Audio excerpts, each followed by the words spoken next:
বন্ধুরা, চললাম ইজিপ্ট। আজকে ডিসেম্বরের 1 তারিখ। আপনাদের এবার মানে প্রত্যেক ধাপে ধাপে সমস্তগুলো ইনফরমেশনগুলো আপনাদের দিয়ে রাখবো। ভীষণ এক্সাইটেড লাগছে। ছোটোবেলায় যেসব দেখেছি, মামির সম্বন্ধে পড়েছি, সেই মাম্মির দেশে চললাম। অপেক্ষা থাকুন, আর বাদ বাকিগুলো আপনাদের যাতে দিতে পারি সেটাই ভাবুন। সাইডে এই খাবার দেওয়া হয়েছে আমাদের, চা, বিস্কিট, এখানে ওয়ার্ম ওয়াটার দেওয়া হবে, বাটার, ব্রেড, রাইস, কারি, সালাড, গোলাপজাম। ওয়াও, ব্রেকফাস্ট আর লাঞ্চ একসঙ্গেই দিয়ে দিয়েছে।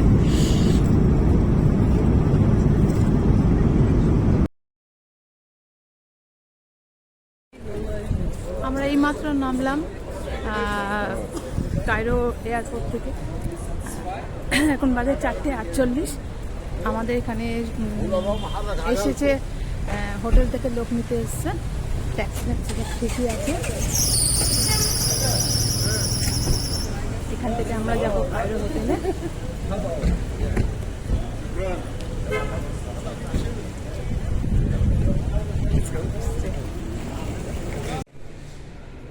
এখানে আমরা এবার চলে এসেছি হোটেলে। হোটেলটা এত সুন্দর, পুরো ইজিপ্টের ধারণা এখান থেকেই পাওয়া যায়, তাই ছবি তোলার লোকটা সামলাতে পারলাম না। আর আমাদের যে হোটেল রুমটা দেওয়া ছিল সেখান থেকে পিরামিডটা দেখতে পাওয়া যাচ্ছিল। এই হচ্ছে আমাদের গাইড, ইনি কায়রো শহরটা পুরোটাই আমাদের ঘুরিয়ে দেখান। আর এখানে যে গাড়ির একটা বৈশিষ্ট্য হলো, আমাদের সব বাঁ দিকে তো, আর এদের সব আমাদের সব ডান দিকে, ওদের হচ্ছে বাঁ দিকে স্টিয়ারিং। তো এটা আমার কাছে একটা নতুন জিনিস, খুব ভালোই লাগলো। নতুন অভিজ্ঞতা, নতুন জিনিস দেখতে সবারই ভালো লাগে, আমারও ভালো লাগছে। আর এখানে রাস্তাঘাটে একটা সেই আলাদিনের আশ্চর্য প্রদীপের একটা ফিলিংস আসছে। এই হচ্ছে আমাদের, এটা হচ্ছে দ্বিতীয় রামেসিসের মন্দির বলতে এখানে রামেসিসের সমস্ত জিনিসপত্র রাখা আছে। রামেসিস 90 বছর অবধি রাজত্ব করে গেছেন এবং সমস্ত কিছু তার জীবিতকালেই সব উনি নিজেই তৈরি করে গেছেন। আর এই হচ্ছে প্যাপিরাস।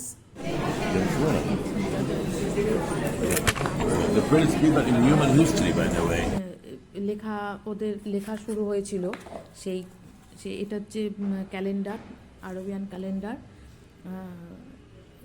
আর হাইরোগ্লিফিক্সের ভাষায় লেখা। আর হচ্ছে মামসিসের সাকারো অঞ্চলে স্টেপ পিরামিড।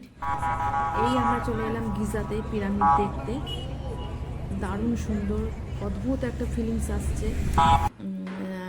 বিশাল, এত বিশাল, নিজেকে ভীষণ ছোট্ট মনে হচ্ছে।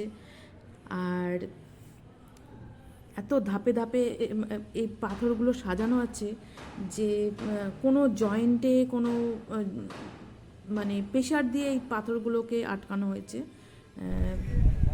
আর এর মাথার উপর যে আগে যে পাথরটা ছিল সেগুলো এখন আর নেই, সেগুলো অনেকের বাড়িতে লাগাবার জন্য খুলে খুলে নিয়ে গেছে। এই আমরা ঢুকবো এবার পিরামিডের মধ্যে। অদ্ভুত লাগছে এই ঢোকার দ্বার। এখান থেকে সোজা চলে যাবো আমরা উপরে। ভীষণ নিচু হয়ে ঢুকতে হয়, ভীষণ মানে খারাপ রাস্তা। যাদের শরীর পারমিট করবে না তাদের যাওয়া উচিত নয়, অনেকটা উঁচু আর একটু ভিড়ও বেশি থাকে। এটা হচ্ছে গিজার খুফুর পিরামিড। আস্তে আস্তে ওপরে আমরা উঠতে লাগলাম, প্রচণ্ড ভিড়।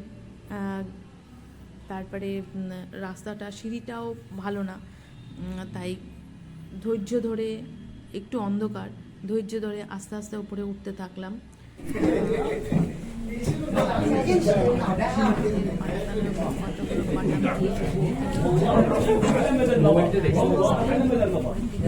তুমি চলো, তুমি আমাকে ভেবো না। এটা ক্রমশ এটা উপরের দিকে উঠে যাচ্ছে, মাথা ঝুঁকে করে উঠতে হচ্ছে সবাই। দেখুন প্রচুর লাইন, অনেকটাই ক্রমশ উপর দিকে উঠছে। দেখি বাড়িটা আমি তার কাছে অতটা গেলে দেখতে পাবো বুঝতে পারছি না।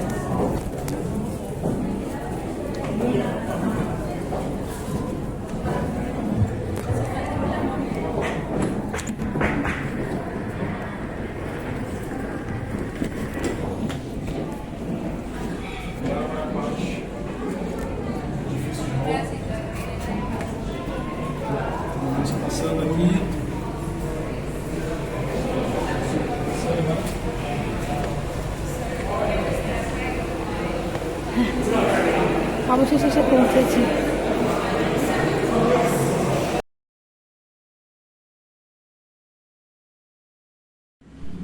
এইখানে ঢোকাটাই একটা এক্সপিরিয়েন্স, একটা দারুণ একটা অ্যাডভেঞ্চার। শুধুই ঘরটাই পড়ে আছে, কিন্তু এই ঢোকার ব্যাপারটার জন্যই এখানে টিকিট কেটে ঢুকতে হয়। এই এক্সপিরিয়েন্সটা এটাকে বাদ দিলে তাহলে পিরামিডের সবটাই বাদ দিতে হয়। এই হচ্ছে স্ফিংস।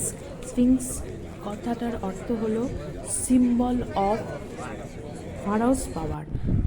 এর বডিটা হচ্ছে সিংহের আর মাথাটা হচ্ছে ফারাও। ফারাও কথাটার অর্থ হলো সম্রাট।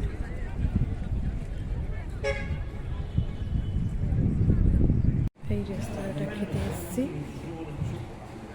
বুফে সিস্টেম, যত খুশি পারবে যেমন পারবে নিয়ে যাবে।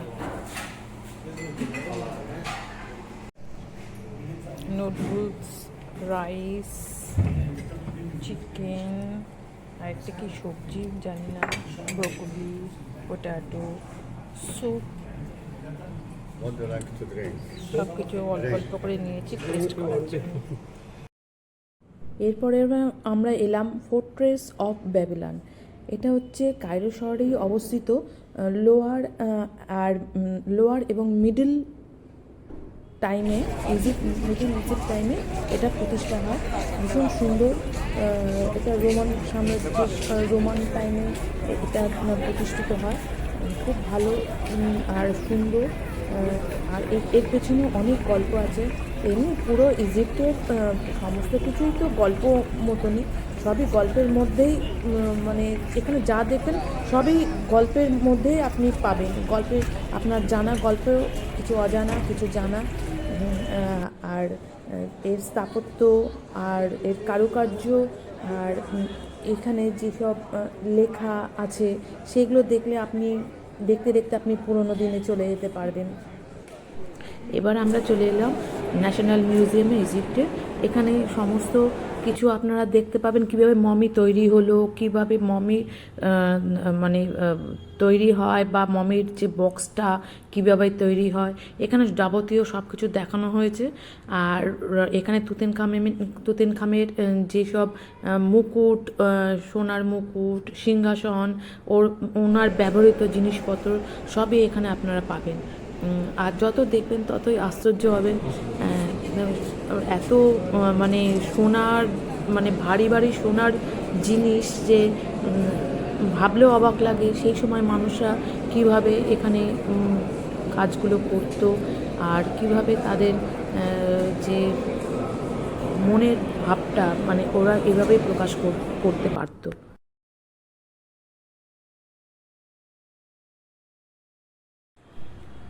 এবার আমরা ইজিপ্টের রেল স্টেশনে চলে এসেছি। এখান থেকে আমরা যাব নীল নদের ওপরে ক্রুশের ভ্রমণের জন্য। অদ্ভুত এই রেল স্টেশনটা, মনে হয় যেন কোনো একটা আন্তর্জাতিক মানের, কি বলবো, আন্তর্জাতিক মানের একটা বিমানবন্দর মতন। একবারে এত সুন্দর সাজানো গোজানো। আর এর যে মানে সমস্ত সিস্টেম এত সুন্দর, চিন্তা করা যায় না। আপনারা দেখুন কি সুন্দর এই রেল স্টেশন। এরপর আমাদের যে স্টেশনে এসে আমরা যে ট্রেনে উঠলাম ট্রেনটা তো আরও অদ্ভুত, ছোট্ট ছোট্ট কামরা, সেখানেই বসার জায়গা, সেটাকেই আবার এদিক ওদিক করে নিয়ে সেটাকেই আবার শোয়ার জায়গাও তৈরি করে দেয়। এর মধ্যে আছে বেসিন সিস্টেম, এর মধ্যেই আছে খাবার দাবার সব কিছু ব্যবস্থা সব কিছু। আমার তো ভারী অবাক লেগেছে, এরকম মানে ট্রেন আমি আগে দেখিনি, এই প্রথম আমার অভিজ্ঞতা। বসার জায়গাটাকে আবার ঠিকঠাক করে আবার শোয়ার মতন জায়গা করে দেওয়া হচ্ছে। এই হচ্ছে আমাদের ট্রেন। এবার আমাদের নামবো, আমরা এসে গেছি। আমরা এসেছি আফ্রিকার নীলনদ। এইখানে যেটাকে বলা হয় বিশ্বের সবচেয়ে বড় ড্যাম, এর নাম হচ্ছে গ্র্যান্ড ইথিওপিয়ান রেনেসান্স ড্যাম। দারুণ এটা এখানে সিনারি, ড্যামের চারপাশে স্বর্গীয় সিনারি দেখলেই মনটা জুড়ে যায়। অনেক দোকান রয়েছে, যা আপনার পছন্দ তা আপনি কিনে এখান থেকে কিনতে পারেন, তবে খুব সাবধান, এরা একবার জিনিসপত্র ধরলে কিন্তু সেটাকে আপনাকে গুছিয়েই ছাড়বে। আর ভাষার একটা তো প্রবলেম আছে, সেটার দিকেও আপনারা নজর রাখবেন। পুরো নীল নদটার আশেপাশেই এই সভ্যতা গড়ে উঠেছে এবং পূর্বেও ছিল, এখনও রয়েছে। এর কারণ এর বাইরে এদের কোনো জলের কোনো ব্যবস্থা নেই। এই জল থেকে এরা সমস্ত সভ্য কার্যগুলো এখান থেকেই তারা নিয়ে থাকে, আর কোনো জলের কোনো ব্যবস্থা নেই। এরপর আমরা এখান থেকে ফিলি টেম্পলে যাব বোটে চড়ে। ফিলি টেম্পলটা খুবই সুন্দর জায়গা। সবাই আমরা এবার বোটে চড়ে এবার সেখানেই যাত্রা করলাম। আর ফিলি টেম্পলেই আপনাদের সমস্ত রকম যে মূর্তিগুলো আপনারা ইতিহাসের বইতে দেখতে পান, সেগুলো এখানে আপনারা সব পাবেন দেখতে। যা অতি রকম ফিলি মন্দির, এটা হচ্ছে গড আইসিসের মন্দির। এই মন্দির দেখলেই তখন রোমান সাম্রাজ্যের মানে আপনারা মোটামুটি পরিচয় পেয়ে যাবেন। দেখুন কবেকার আঁকা, কবেকার মানে এই দেওয়াল চিত্র এখনও জল করছে, এতটুকু মলিন হয়নি। এটা অসওয়ান হাইট ড্যামের ওপর এটা রয়েছে, যেটা ইথিওপিয়ান রেনেসান্স ড্যাম নামে পরিচিত। আর এইটা ইউনেস্কোর প্রচেষ্টায় এটাকে আস্তে আস্তে মানে জলের সিনেমায় যেটা দেখতাম বন্যার জন্য এটা তুলে নিয়ে আসা হয়, একটা একটা করে পাথর তুলে নিয়ে এসে এটা অ্যাজিলকা নামক ল্যান্ডের ওপর তুলে নিয়ে আসা হয়। এরপর আমাদের নিয়ে আসা হয় পারফিউম তৈরির কারখানায়, এবং সেখানে আমাদের দেখানো হয় কীভাবে পারফিউমের বোতলগুলো তৈরি করা হচ্ছে আগুনে পুড়িয়ে কাঁচগুলোকে, এবং আমাদের অনুরোধও করা হয় পারফিউম কেনার জন্য, কিন্তু যা দাম তা আমাদের পক্ষে সম্ভব নয়। বেড়াতে এসে এত দাম দিয়ে এই জিনিসপত্র কেনা সম্ভব নয় বলে তাই আমরা সেখান থেকে সেগুলো আর কেনা হয়নি। কিন্তু এত সুন্দর দোকানটা সাজানো, আর যা সুন্দর গন্ধ, আর তাদের যা আতিথেয়তা, সত্যি মনে রাখার মতন, চিরকাল মনে থাকবে এই ব্যাপারটা। এরপর আমরা চলে আসি আমাদের হোটেল কাম ক্রুজটাই হোটেল। এই ক্রুজটা করে আমরা যাব কায়রো শহরে, যেখানে স্ফিংসের মূর্তি, তারপরে গিজার পিরামিড দেখতে পারবো। অদ্ভুত এই ক্রুজ, আমার এই প্রথম ক্রুজে চড়া হলো। এখানে এত সুন্দর সাজানো ক্রুজটা যে মানে চিন্তা করাই যায় না। এদের নানা রকম আমোদ প্রমোদেরও ব্যবস্থা আছে, এখানে সুইমিং পুলও আছে, যা দেখে আমি সত্যি অবাক হয়ে যাই। আর অনেকগুলো ক্রুজ একটার সাথে একটা লাগানো, যেটা টপকে টপকে টপকে টপকে আমাদের যে নির্দিষ্ট বুকিং করার যে ক্রুজ আছে সেখানে আমাদের যাওয়া হলো। আমি তো ভীষণই অভিভূত আর অদ্ভুত। এখানে একটা মানে ক্রুজের মধ্যেই তার সমস্ত রকম সুইমিং পুল থেকে আরম্ভ করে সমস্ত আমোদ প্রমোদের ব্যবস্থা, অদ্ভুত।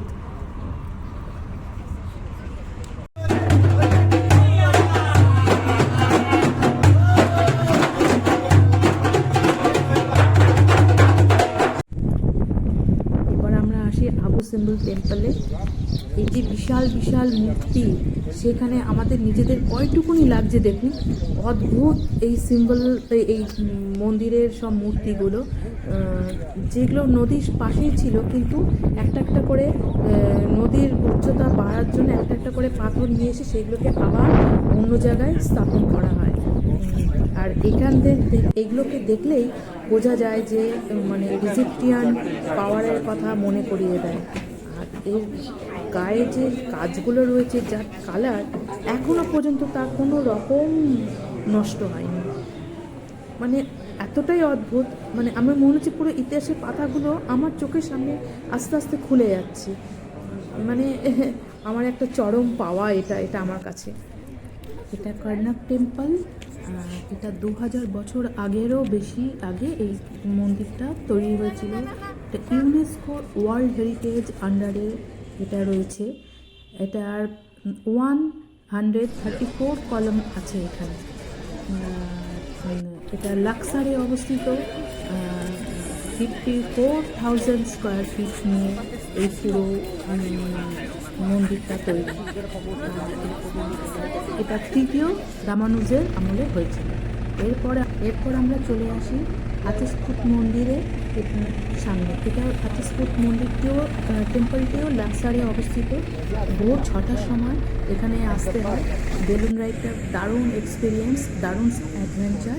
এটা পার পার্সন $35 থেকে $100 ইউএসডি পার পার্সন। আর ইজিপ্টে গেলে এই এক্সপিরিয়েন্সটা না নিলে পুরো বেকার। এই ওপর বেলুনে চড়ে ওপর থেকে শহরটা দেখতে দারুণ সুন্দর লাগে। আর শুধুই ধুধু মরুভূমি আর শুধুই টম, অর্থাৎ কবর। এরপর আমরা চলে যাই ভ্যালি অফ ইমে, যেখানে সমস্ত টমগুলো রয়েছে। এত বড় জায়গাটা নিয়ে তৈরি যে এখানে সব লোকজনরা, এখানে যেতে গেলে আপনাকে ছোটো গাড়ি এখান থেকেই ওরা ঠিক করে দেওয়া হবে। এই মানে দেখলে তো শুধু মনে হবে যে পুরো ধ্বংসাবশেষ, শুধু মানে এখানে মানে লোকচক্ষুর আড়ালে এটা তৈরি করা হয়েছিল যাতে চোর ডাকাতরা এখানে না ঢুকতে পারে। কারণ এদের সাথে এই টমগুলোর ভেতরে প্রচুর সম্পত্তি, সোনারূপো এবং ব্যবহারিক জিনিসপত্র, রেগুলার ব্যবহারের জিনিসপত্র সব রাখা হতো। এবং আপনারা নিশ্চয়ই পড়েছেন যে টমগুলোকে ঢুকতে গেলে একজনকে ঢুকতে এবং অনেক দূরে আসল জায়গা। এই প্রত্যেকটা কাজগুলো এত নিখুঁত, এত সুন্দর কালারিং, দেখলে আপনারা অবাক হয়ে যাবেন। আর অবশ্য জিনিসপত্রগুলো, সোনারূপগুলো এগুলো কিছুই পাওয়া যায়নি। কিছুটা পাওয়া গেছিল তুতেনখামের টম্বে। তুতেনখাম তো এটা হচ্ছে তুতেনখাম সবচেয়ে কনিষ্ঠতম ফারাও ছিল, এবং বলা হয় তুতেনখামকে খুন করা হয়েছে। ইনি হচ্ছেন দ্বিতীয় রামাসিসের ছেলে। আর ইনি 18-19 বছর বয়সে মারা গিয়েছিলেন। এনার একটা পা একটু খুঁড়িয়ে চলতেন, যেটা আপনি এখানে কফিনের মধ্যে রাখা, কাঁচের কফিনের মধ্যে রাখা, আপনি সেটা সব দেখতে পারবেন। টম্বে ঢোকার আগে সমস্ত কিছু বিবরণ এর মধ্যে লেখা আছে, পড়ে আপনারা মোটামুটি আইডিয়া করেই নিতে পারবেন। আর এটা তুতেনখামের মন্দিরটায়, তুতেনখামের টম্বটা দেখার জন্যই মেনলি মিশরে যাওয়া।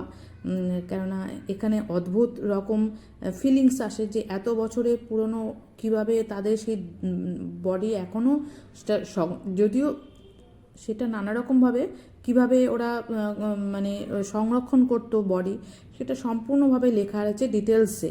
সেটা আপনারা গেলে টম্বের পাশে সব লেখা আছে ডিটেলসে, এবং আমাদের হিস্ট্রি বইতেও আমরা ছোটোবেলায় অনেক পড়েছি। এগুলো আগেই আমরা দেখে পড়ে তারপরেই আমরা এসেছি, এবং ছোটোবেলা থেকে আমার এইসব দেখার খুবই ইন্টারেস্ট, সেই কারণে এইখানে আমার আসা।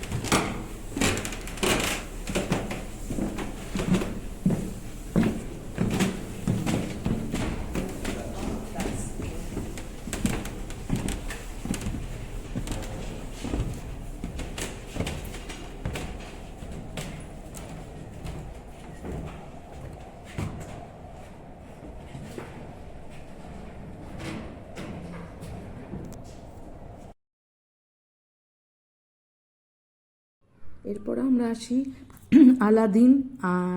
আলাদিন সিটিডেল। এটা কায়রো শহরে অবস্থিত। এটা ইজিপ্টের মোস্ট ইম্পর্টেন্ট আর্কিটেকচার। এর শিল্পকলা এবং বিভিন্ন কাজ দেখলে অবাক হয়ে যেতে হয়। অনেকটা জায়গা জুড়ে এটা তৈরি, আর এটা এখানে দাঁড়ালে আপনি পুরো সব মানে কায়রো শহরটা পুরোটা আপনি দেখতে পারবেন। আর এই ভেতরে অবস্থিত এর কাজ দেখলে আপনারা অবাক হয়ে যাবেন। দেখুন কি সুন্দর, এত সুন্দর কালার, এত সুন্দর লাইটিং ব্যবস্থা দেখলে তো মানে চোখ ফেরানোই যায় না। আর এতটাই পবিত্র দেখতে, সবাই মানে এখানে বসে প্রেয়ার করছে এবং খুব মানে চুপচাপ একবারে নিস্তব্ধ, যেটা আপনার ঢুকলেই আপনার ভালো। এটা আমাদের ফটোগ্রাফার। ক্রুজে ফিরে এসেছি আমরা। ক্রুজে বিভিন্ন বিনোদনমূলক অনুষ্ঠান এখানে হয়েছে, সেখানে আমিও অংশগ্রহণ করেছিলাম। খুব মজা লেগেছিল এবং ওদের কালচারের ড্রেস, ওই কালচারের গান, আমি খুবই খুশি। এই ইজিপ্ট ভ্রমণটা আমার সার্থক এবং অনেক দিনের যে আশা ছিল, এটা আমার বড় অ্যাচিভমেন্ট। এরপর আমরা ফিরে চলি আমাদের দেশের উদ্দেশ্যে। এয়ারপোর্টে আমরা চলে আসি এবং বাই বাই ইজিপ্ট করে আমরা চলে গেলাম, উঠে পড়লাম আমাদের ফ্লাইটে। আর আমরা এবং এই স্মৃতিটা আমার অনেক দিন মনে থাকবে। আর এই স্মৃতিটা ধরে রাখার জন্যই আমি এই ভিডিওটা করলাম। জানি না আপনাদের ভালো লাগবে কিনা এবং অনেক ভুল ত্রুটি আছে, ক্ষমা করে দেবেন দয়া করে।